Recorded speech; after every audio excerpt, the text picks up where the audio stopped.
Hello, and welcome to our 2023 Crystal Ball presentation. We always look forward to doing this, and this year is no exception. In fact, like you in the audience, we are happy to turn the page from the challenging events of 2022. We appreciate sharing this moment with you every year as we reflect on what occurred in the prior year, consider the things we did well last year, as well as the things that we could improve upon, and to think about what we believe will happen in the new year and how to position client portfolios for the best results given the environment we see playing out. I'm Katrina Radenberg, Chief Investment Officer for Mariner Wealth Advisors, and I'm joined today by Jeff Krumpelman, our Chief Investment Strategist. Over the next hour, we're going to share our thoughts about the economy and the financial markets with you in a fireside chat format. As we do that, we do encourage you to type and share any questions that you have so that we can consider those as time allows at the end of our presentation. Jeff, why don't I kick this off by making some comments about 2022 to set the stage regarding our thoughts about what's to come? How's that sound to you? Yeah, it sounds like a great plan, Katrina. Yeah, let's do it. Great. Okay, so we'll jump in here. As we see on this first slide, there's no need to mince words. 2022 was simply painful. All three major large cap US equity indices were in the red. On a price only basis, the Dow Jones Industrial declined 8.8%. The S&P 500 fell 19.4%. You see on the screen here, it shows 18.1. Since the data in the table includes dividends and is not price-only information. And then the tech-laden NASDAQ took a 33.1% nosedive. Headlines note that this was the weakest calendar year performance for all three benchmarks since 2008. The international equity markets also fell by double-digit returns, so there was really nowhere to hide in stocks last year. But let's put this into some context. While it's virtually impossible to see anything positive in the data, we should put this in perspective for just a moment. Yes, these are the worst returns since 2008, but the S&P 500 took a punch roughly twice as hard that year in a deep recession and falling 37%, far more than this year. So it's not quite apples to apples from a pain perspective when we see these comparisons being made to 2008 as we think about kind of headlines only.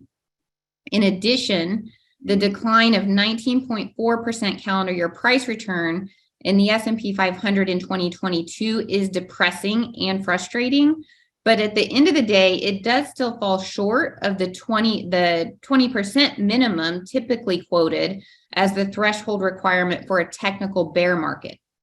We did experience a peak to trough intra-year decline of 25% back in October of 2022, which does sync up with the 20% threshold of a bear. But unlike past bear markets, we spent very little time in territory worse than 20% last year. Further, the 19.4% decline didn't come close to erasing the stellar 28% returns in 2021, and rather pales in comparison to the 26% annual compounded returns of 2019 to 2021. As the inflation data has eased and the data shows the US economy to be surprisingly resilient, the S&P 500 has advanced more than 11% off of the mid-October 22 low through early January of 2023. 2023 has gotten off to a reasonably good start. And don't misunderstand, we're not saying don't worry, be happy, but we are saying that the market doesn't go up in a straight line, and we need context in thinking about what happened in 2022 and where things stand today to really avoid making those emotional versus the fact-based decisions going forward and managing things well in 2023, which is really our key mission as we move into this new year. So Jeff, we talk a lot amongst ourselves on the investment team about staying focused on the facts and about productive ways to really kind of check emotions at the door. Any additional thoughts about this before I continue? Yeah, I do have a couple, and this will echo some of the thoughts that I shared at the national conference just a week or so ago when we all gathered. And I would suggest that everyone on this call read a Wall Street Journal article that actually was first printed back in January of 2019.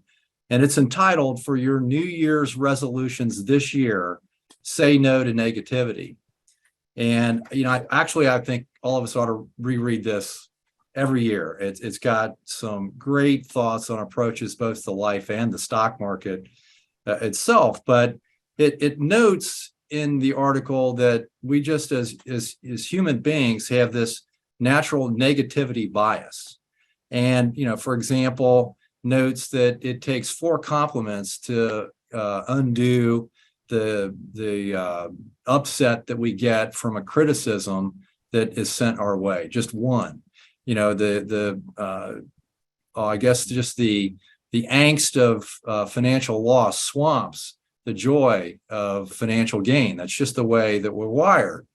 And newspapers know this, the print media knows this, so they just prey on this natural bias to go negative. And what is missed today, if we look at the data that's out there, the headlines talk about the data that's just absolutely horrible. So if you look at inflation, for example, inflation's still running about 6.5%, but the market doesn't trade on absolutes. It trades on trend. And the trend has moved in a very positive direction. It was 9.1% just a couple of months ago. Now it's down to 6.5%.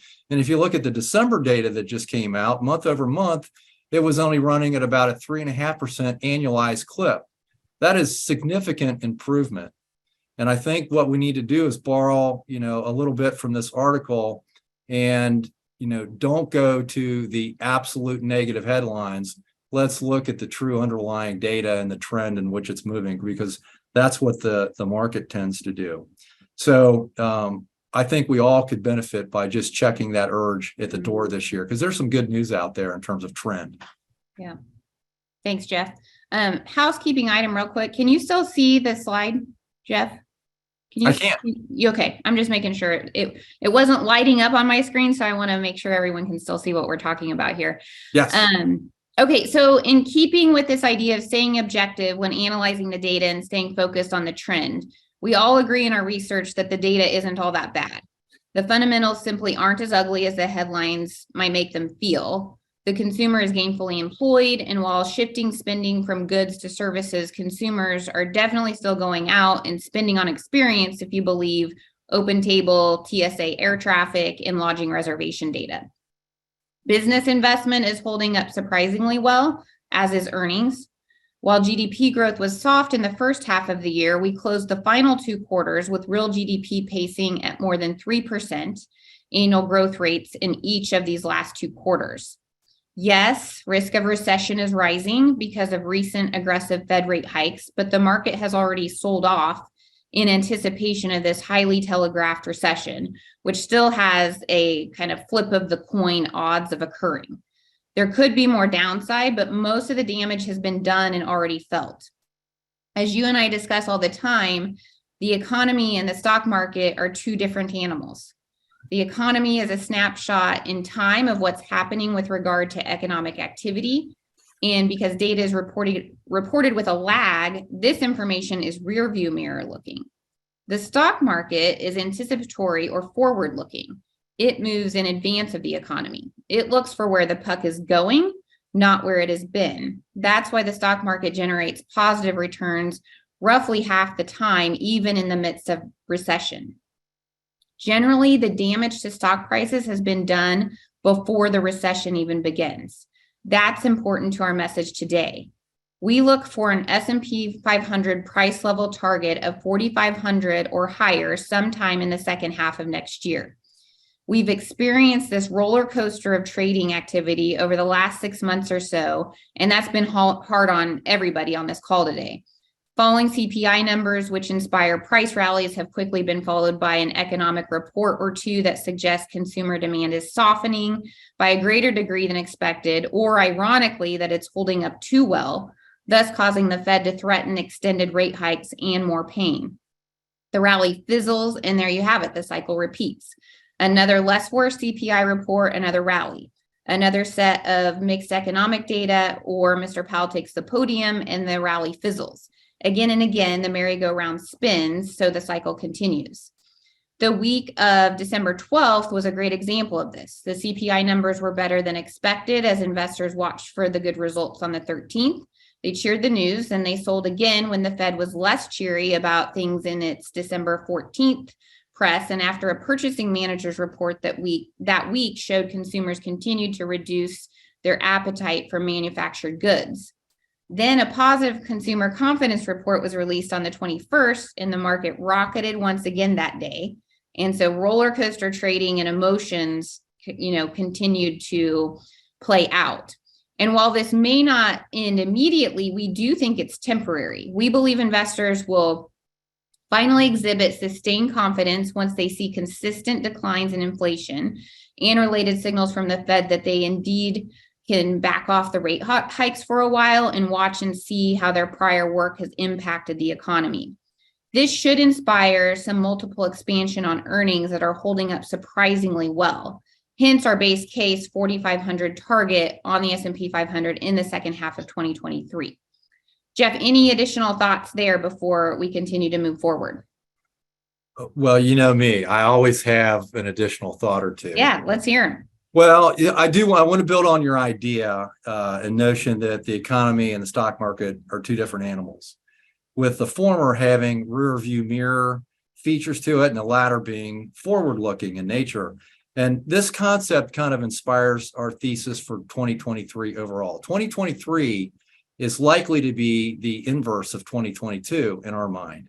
2022 was a year of sustained growth in the economy and earnings, yet horrible stock returns. This year, you might see the opposite, where you finally see the economy slow down, earnings be revised negatively, and yet we have a decent stock market.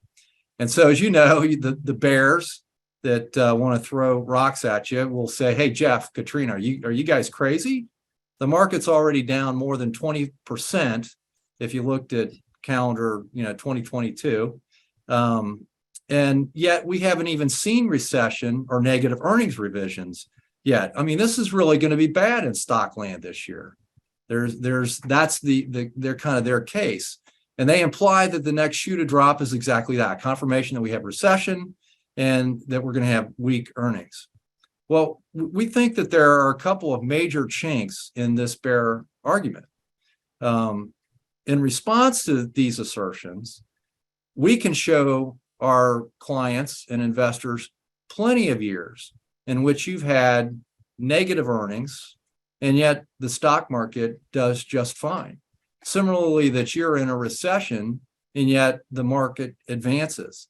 And that, again, goes back to your whole point that you just made. The stock market is forward-looking. It has already expected this recession that is still yet to happen. It's already declined. And we won't say that you've achieved the absolute bottom. We could retest. That could happen. But most of the damage, in fact, has been done, we think. In 2023, we think the market, just like it already reacted in 2022 to the recession that it expected this year, we think the data is not all that bad, that you'll be in recovery in 2024, both with regard to economic growth. It should reaccelerate, as well as earnings. The market will sniff that out, we think at least by the mid part of next year, and it will move in advance of that. And that's where we get that 4,500 anticipation. And we think that that's what's most likely to occur at this point. So that's our key thesis, the inverse of 2022. Yeah. Great. So let's move on because we still have a lot to cover. And so, that was an extensive intro and maybe more of a teaser in foreshadowing our message and conclusions, but it does set the table for some important details to follow. So before we continue to lay out the detailed view for 2023, let's cover the report card on our crystal ball calls we made last year in January and see how we did.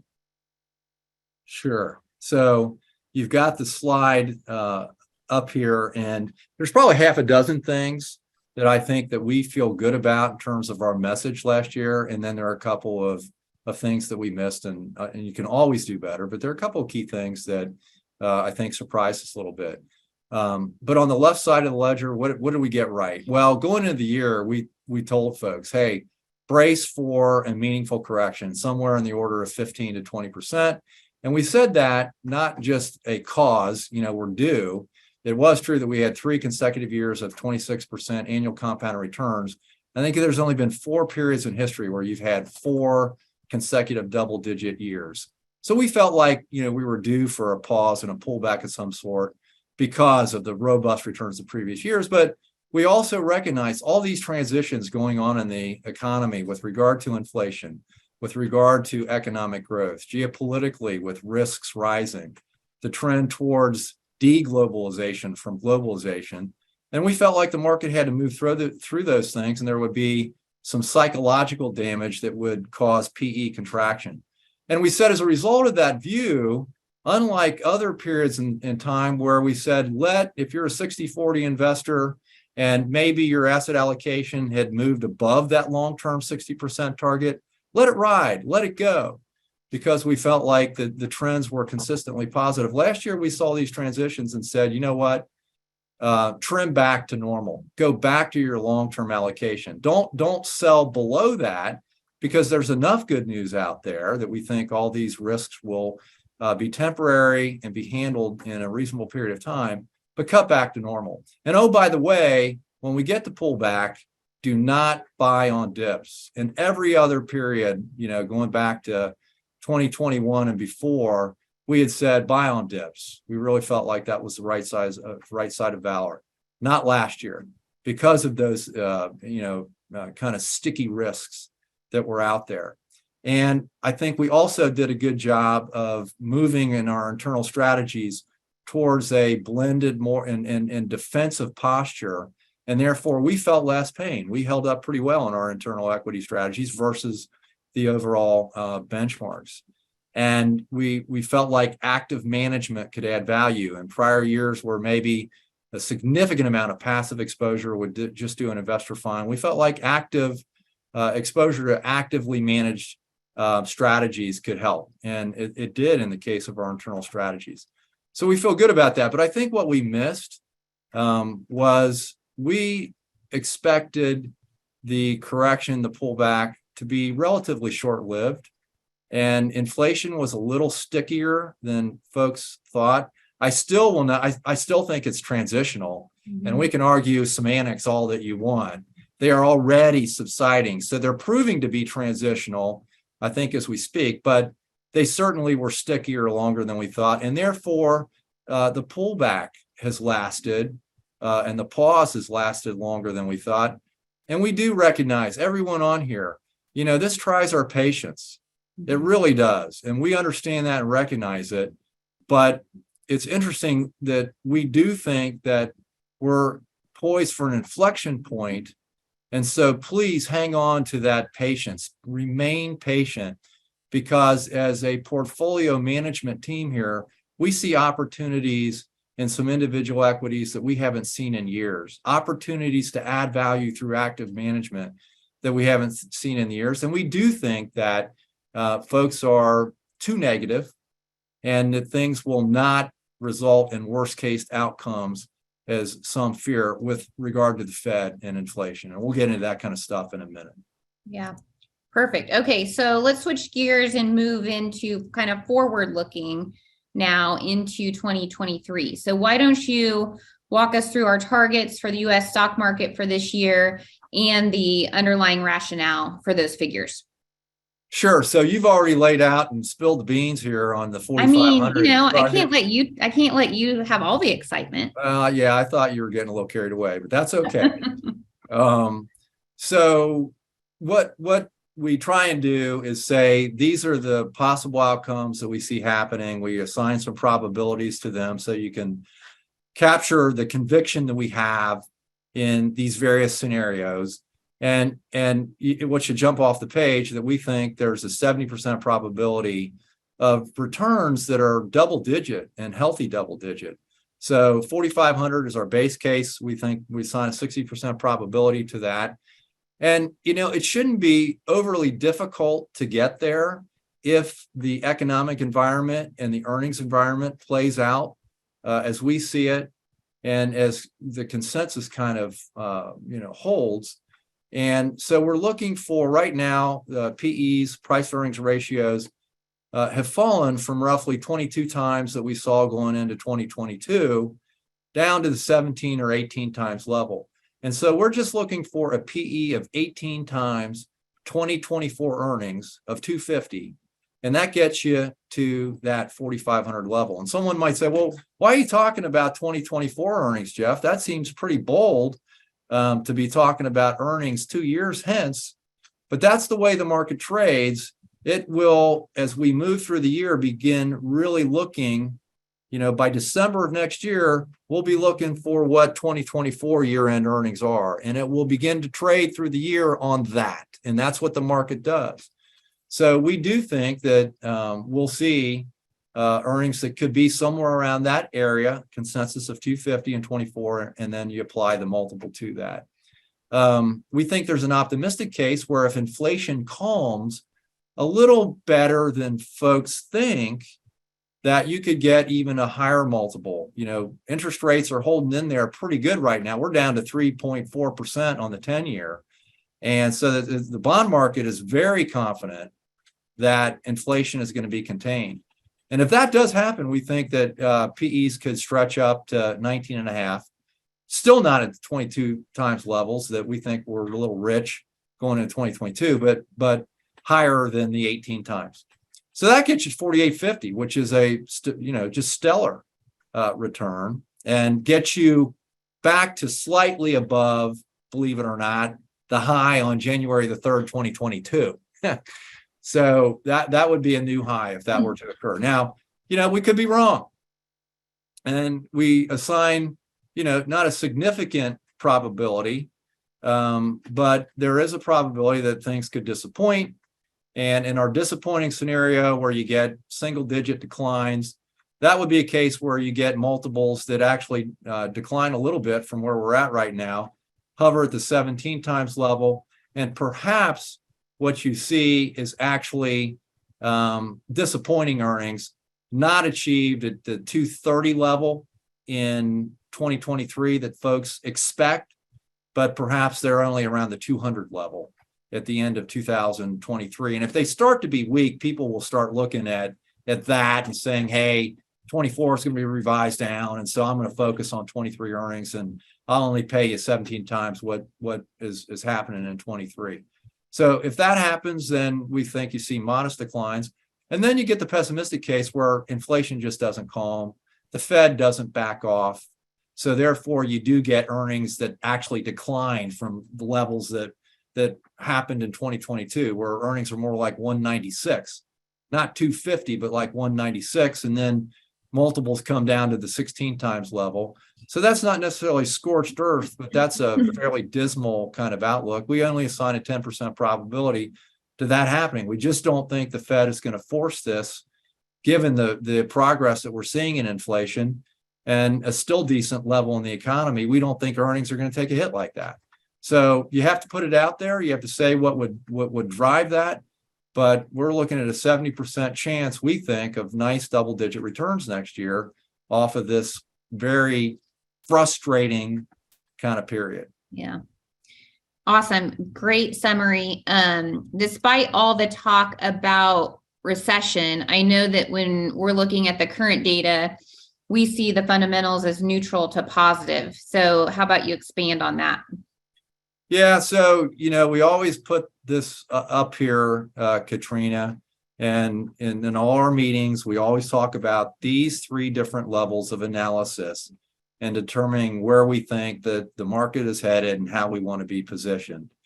And so if we say we're positive or neutral or negative on the market, this is the data that we're looking at. And we actually refer to this as our yoga chart because it calms us.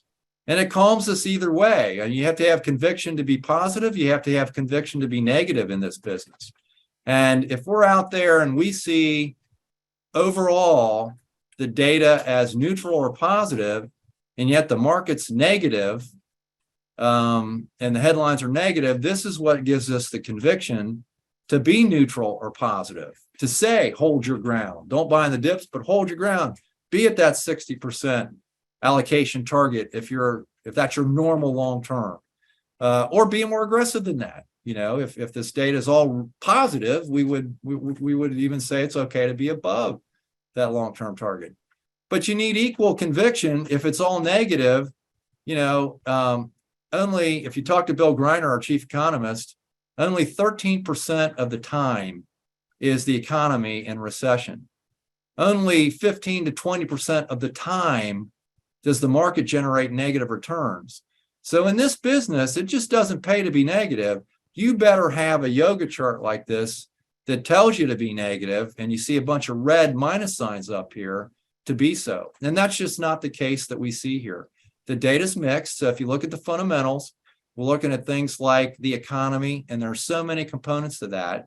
But some of the areas of the economy are troubled, are disappointing. Housing is an area that's, softening.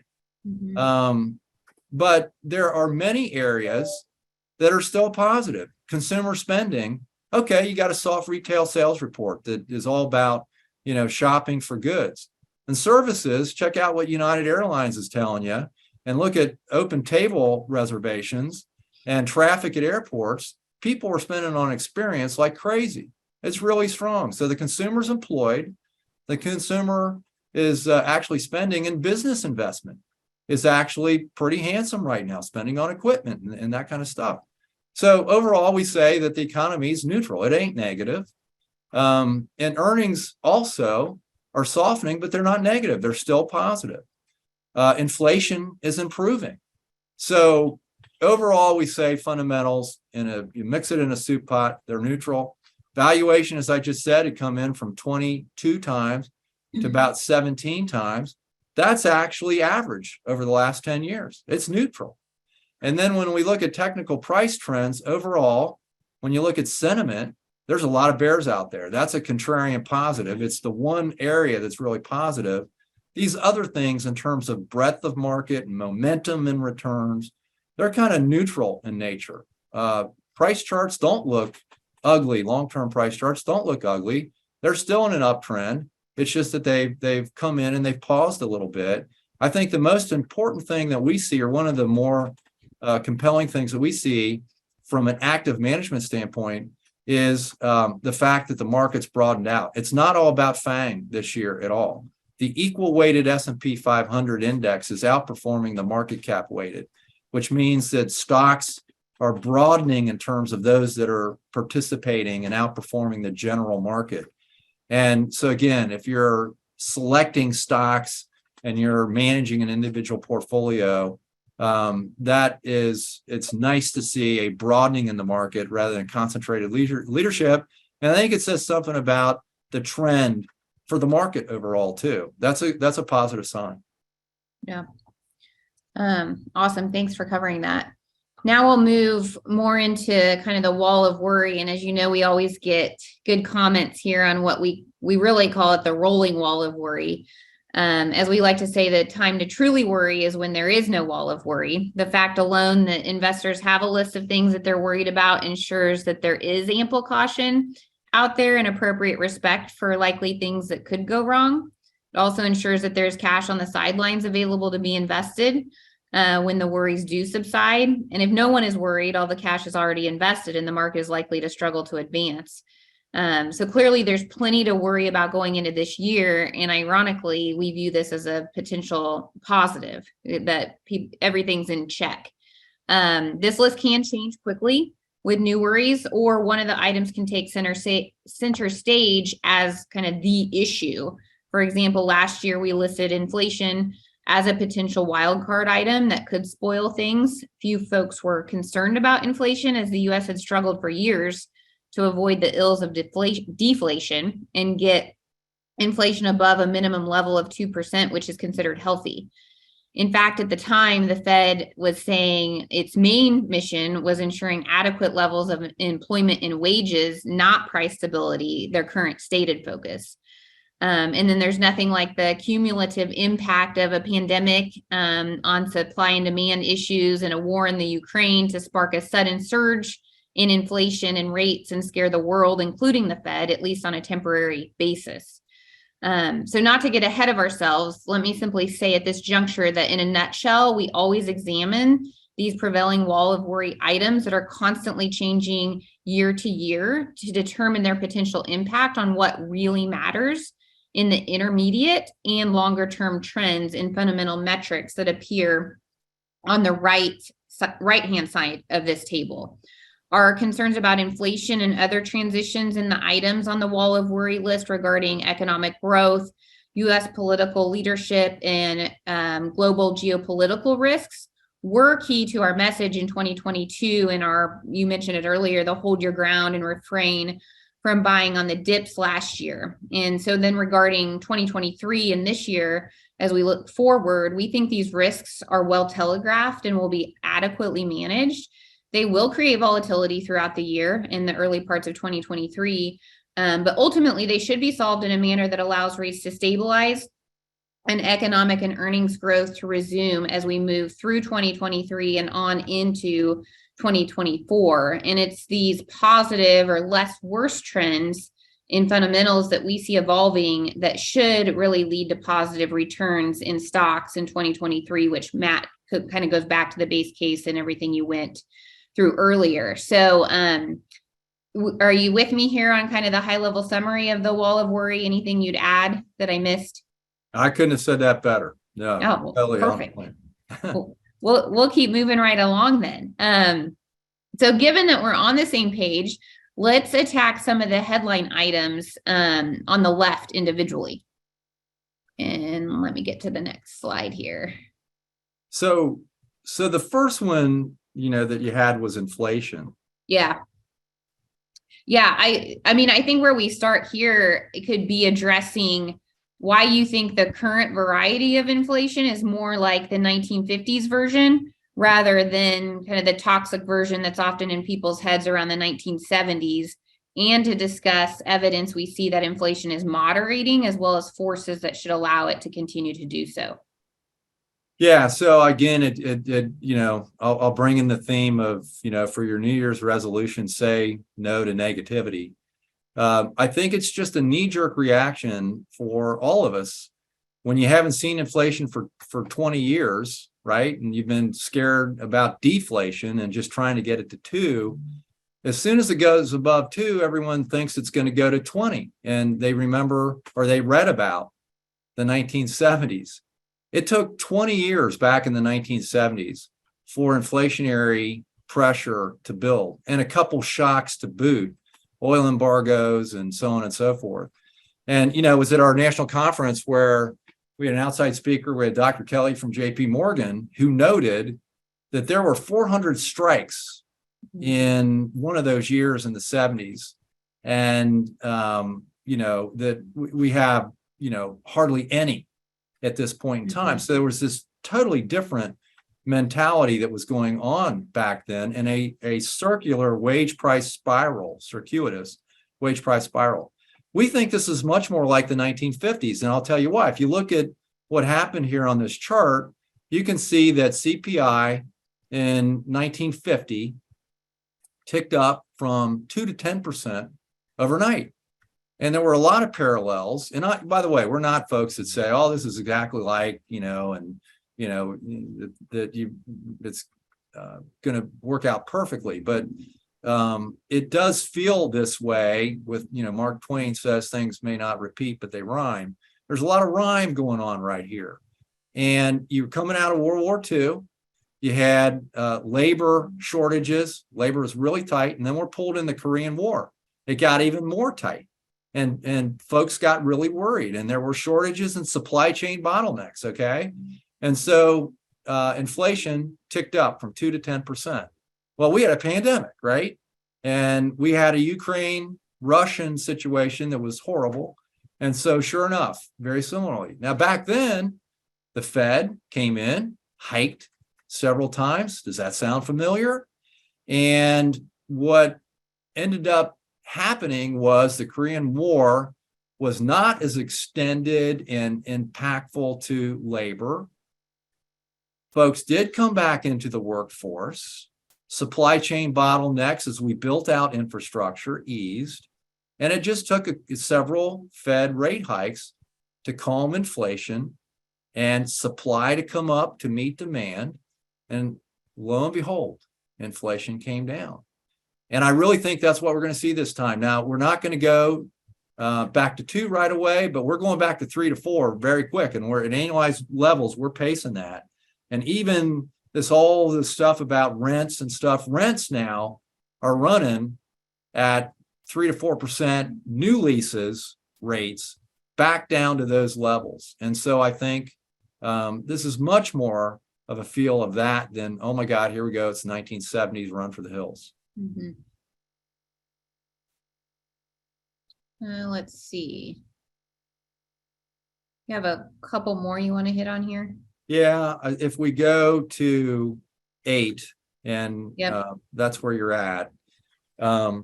There's all this talk, just to maybe clarify for people too, there is CPI, and headline CPI has come in from, that's, the consumer price index, which is one of the measures of inflation and includes gas and food. It's come down and has peaked from 9.1% back in June to 6.5%. But what the Fed really looks at is what's called core PCE, the personal consumption expenditure index. And that's what they really look at to measure inflation. And we could go into technicalities of how it's calculated, but home costs and rents are a different fraction. It excludes food and energy, which tend to be really cyclical. But when they say they want to get inflation down to that 2 is what they're saying, they're really looking at this.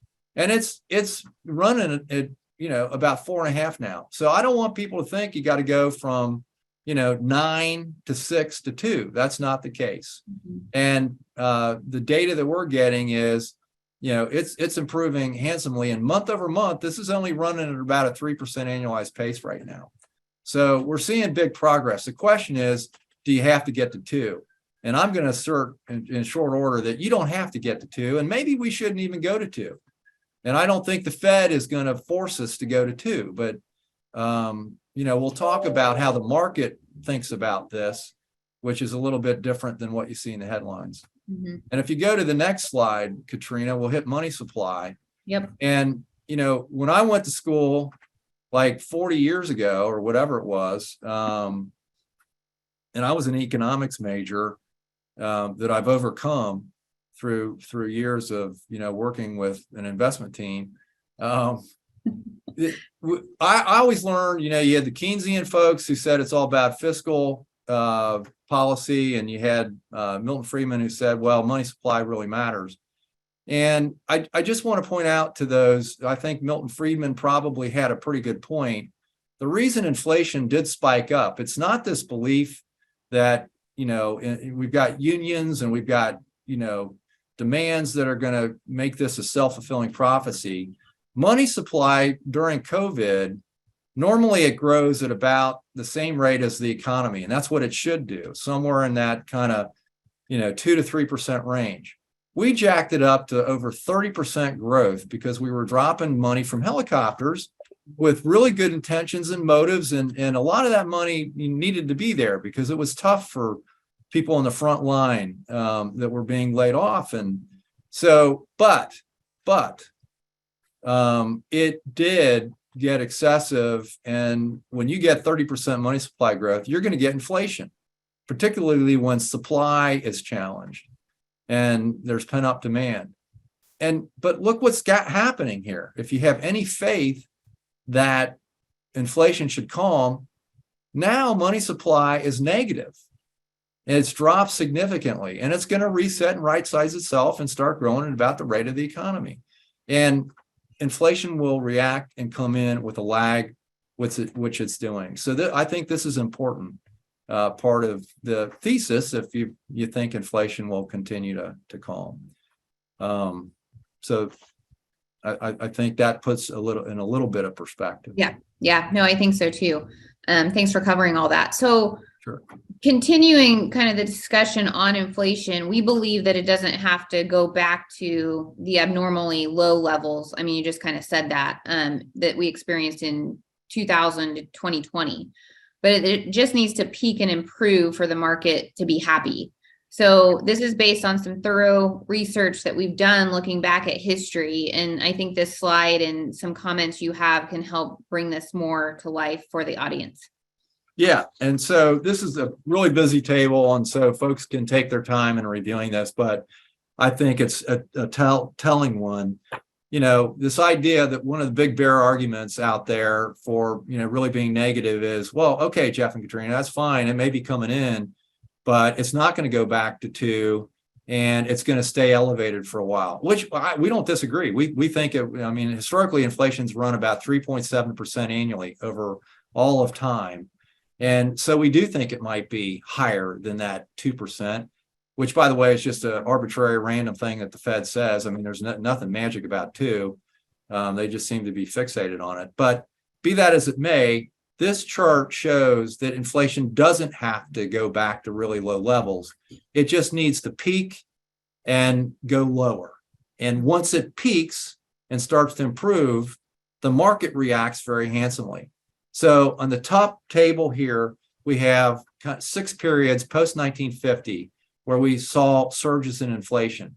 And you see a couple of them in the 1970s, then 51, and so on and so forth that I've already talked about. But let's pick on 74 for just a minute, which is the poster child for rampant inflation.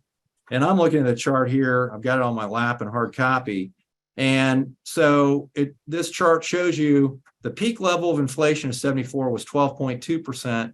16 months prior, it was 5.74%. So in 16 months, it went from 574 to 12.2%.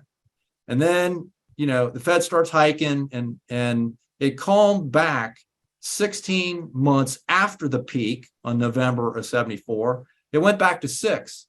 6% is still high inflation. I just got done telling you, you know, the headline's 6.5% right now. That's still high. But, you know, the bears would say, oh, well, I bet the market did horribly when that happened. Good, it fell from 12, but it was still at 6. Well, if you look at the table below, back in November 74, the market in the 12 months after inflation peaked in November, it advanced 30% in the ensuing 12 months after that peak. And in the 24 months after, it was up almost 50%, up 45.9%. So if you do believe in history and you're a student of history, you can feel comfortable that the big thing here is it's got to peak, it's got a trend. Remember that word, not absolutes, it's trend.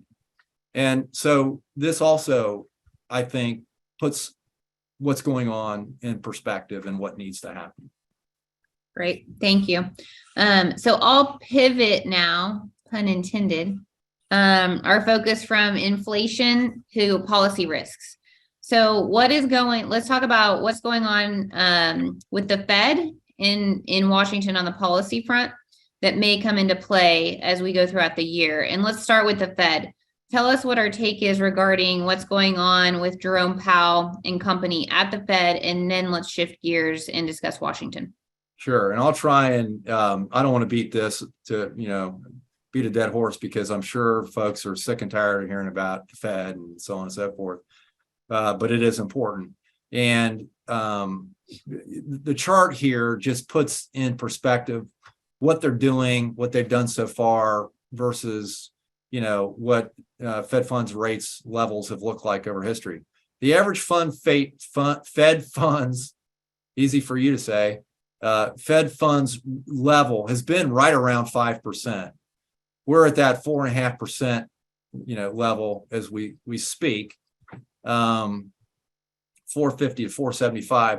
So we're just getting back to normal, and the market's done very well over time with those average levels. So not too long ago, we were suggesting that, my God, can't the economy take, you know, normal Fed funds rates? And this is what is normal.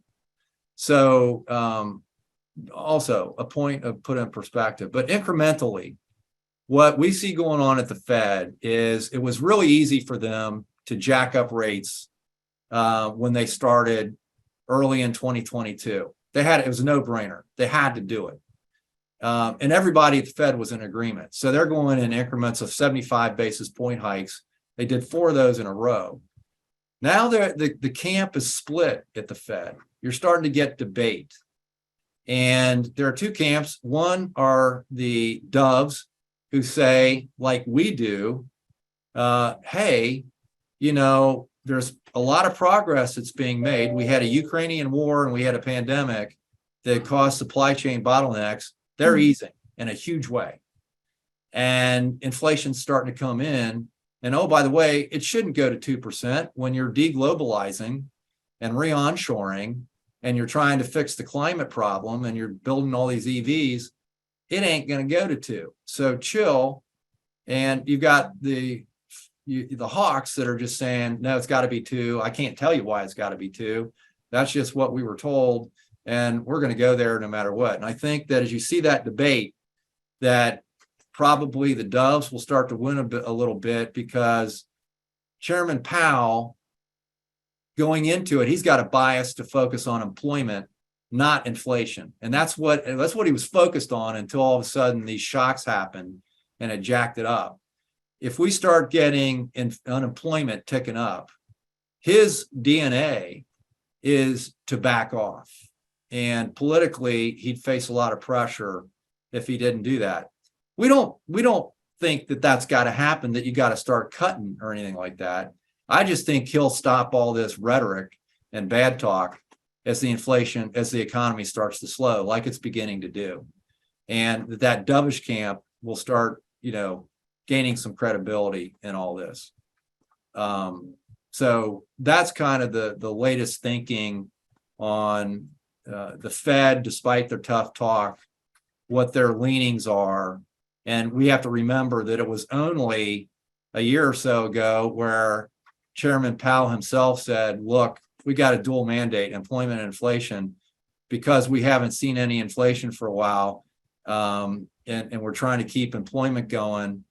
We got to let inflation run hotter than usual. And it only took shock events to get him off of that. He'll go back on that again if unemployment starts getting uncomfortable for him. Yeah.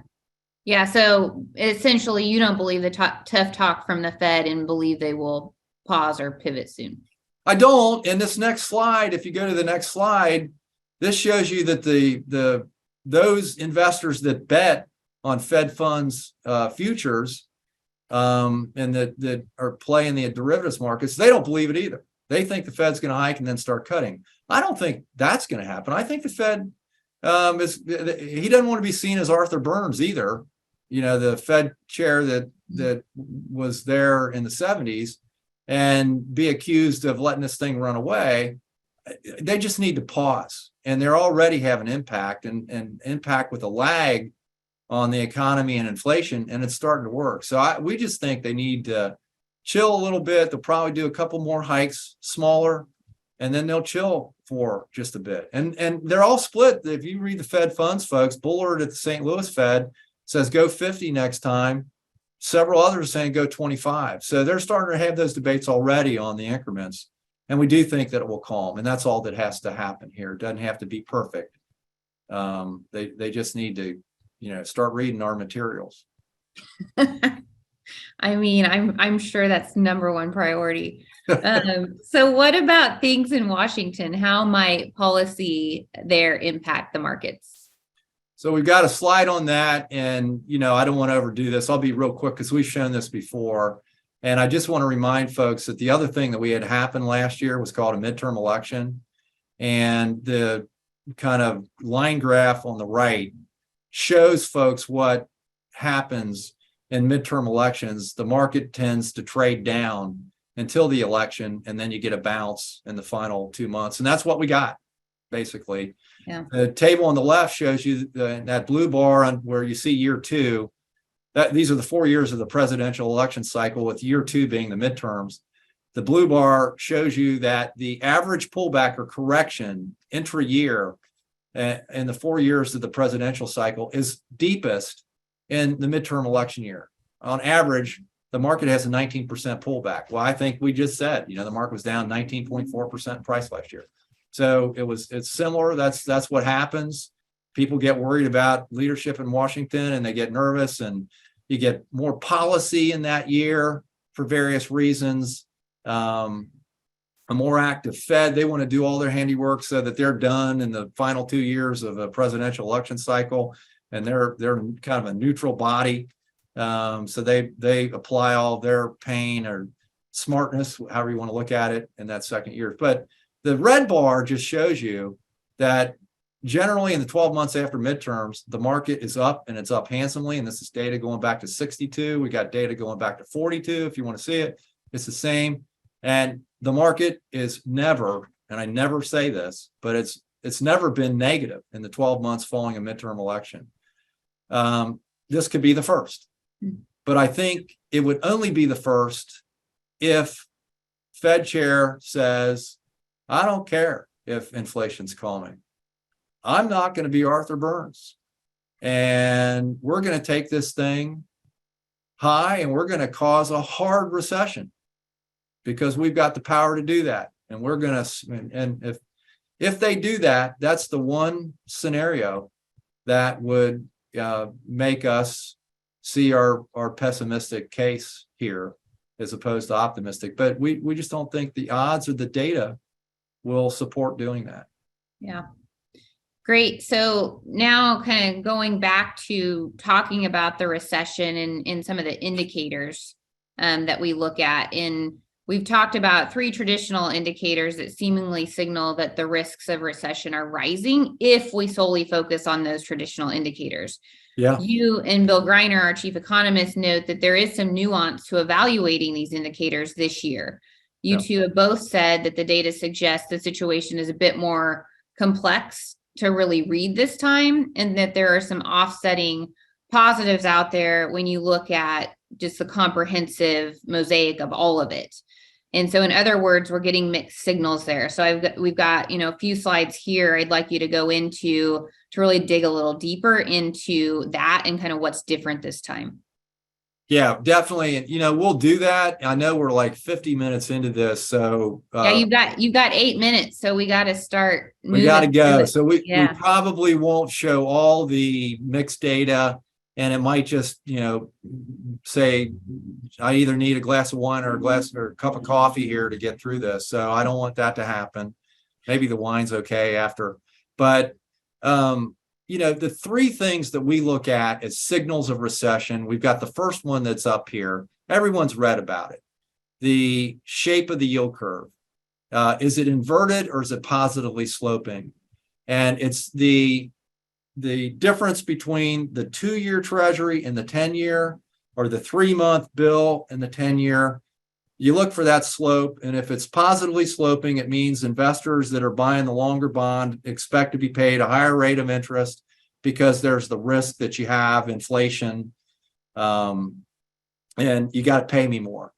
So if the economy is growing, it's positively sloped. If folks are worried about it being in recession, it inverts.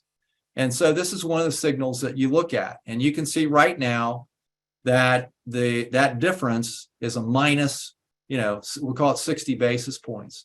So it's inverted as we speak.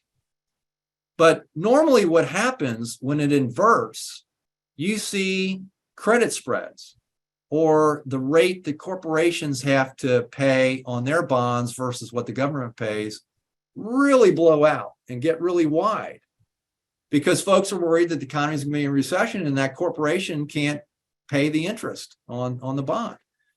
That's not happening. Rates, spreads are very stable here.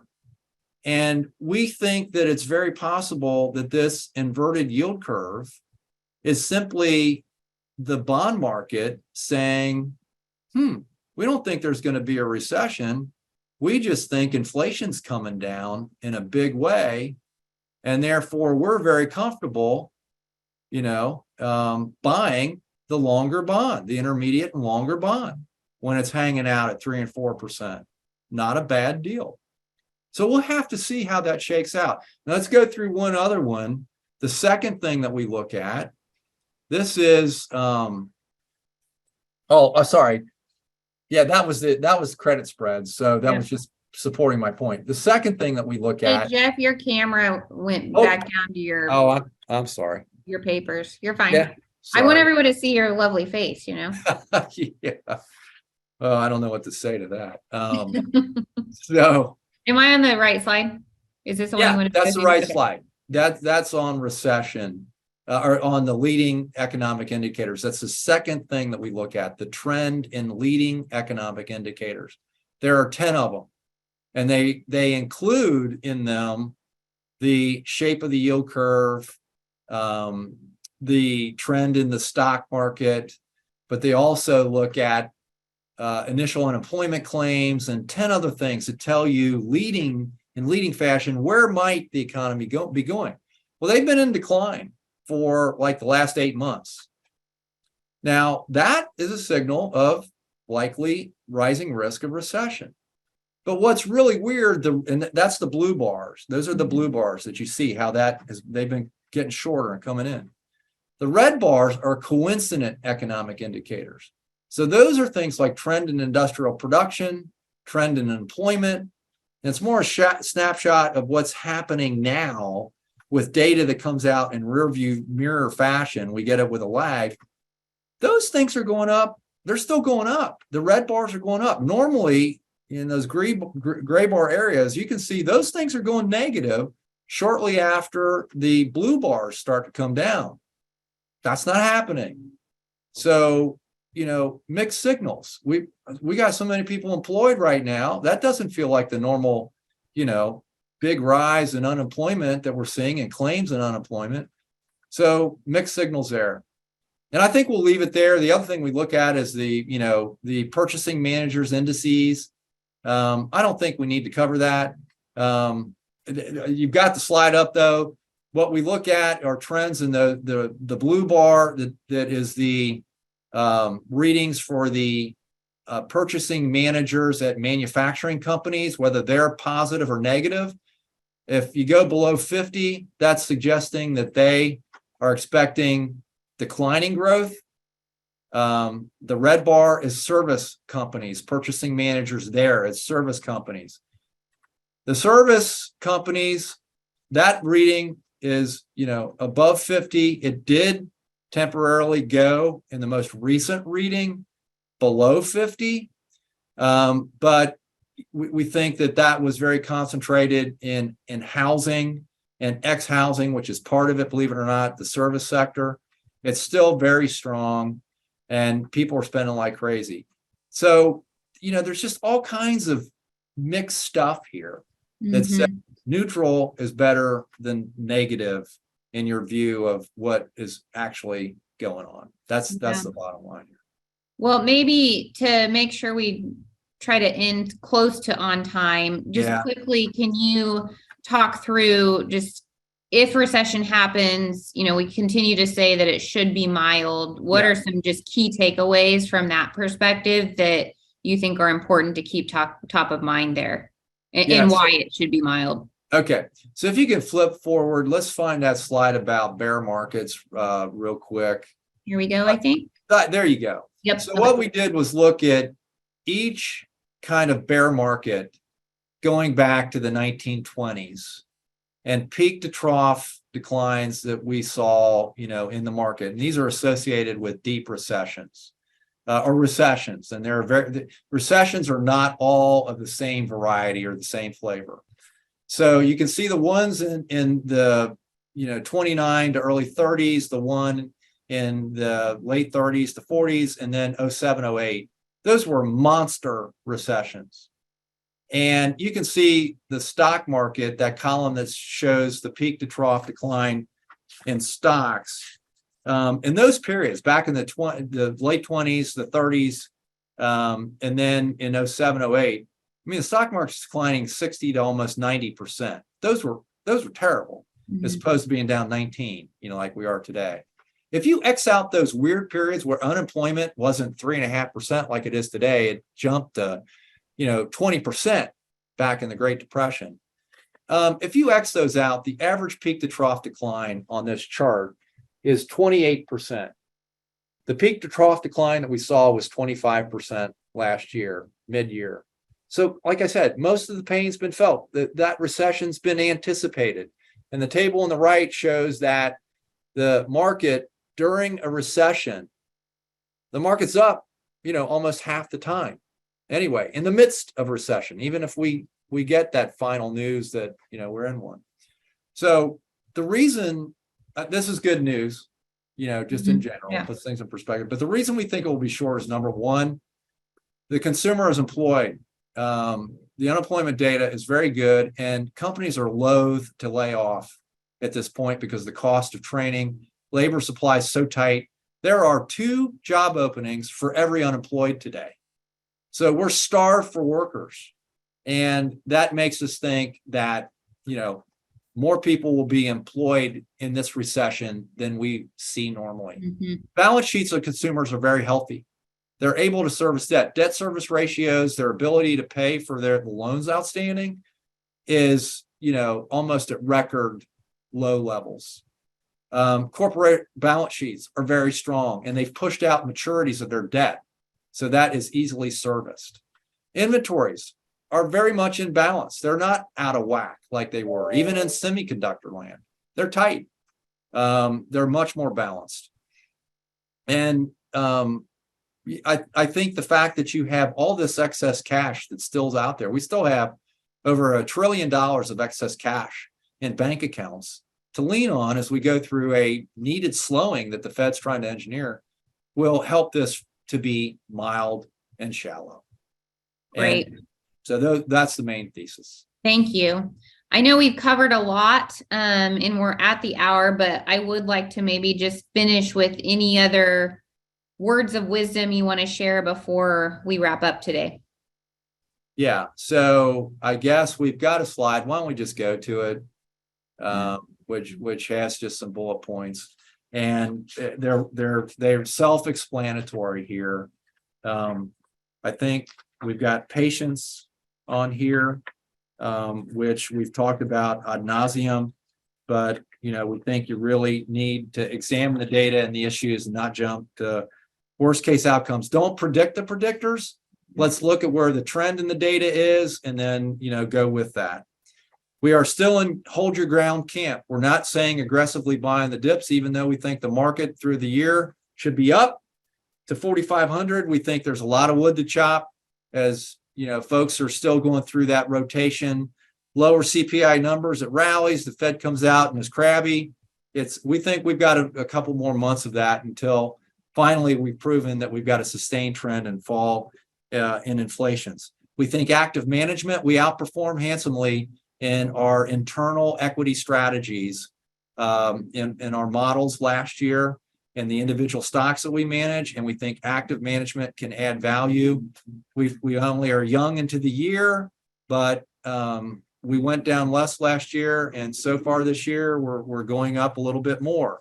And we're going to work hard to continue to do that because there are so many mispriced stocks out there. We think that it's beneficial. I'm sorry Sandy's not on the call because we think bonds are not a bad place to be when you can pick up, 3 to 4% yields at these levels with falling inflation from peak levels, not bad.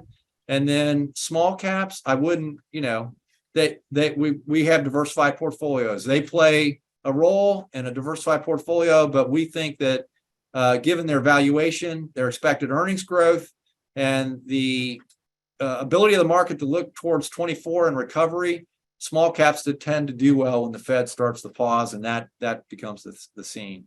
So those are just the major takeaways, I think, from today. Well, thanks, Jeff. I thought this was great conversation, and we covered a lot of ground in an hour. Appreciate all of you that have joined us this afternoon. I do see that there's a fair number of questions. Some of them I think we were able to just cover kind of throughout the conversation. For those that we didn't get answered, highly encourage you, if you still have a question, to reach out to your advisor, and we can help get those questions answered if there are any that are outstanding. We hope this has been informative and helpful. We thank you for your confidence and for the opportunity to continue to serve you. As always, we invite you to join us again in July when we come back together for a mid-year update and can reflect on how we're doing so far with some of the stuff that we covered in today's call. So in the interim, we wish you all a healthy and prosperous 2023, and we will see you next time. Thanks, Jeff. Thanks, everybody. Thanks, Katrina.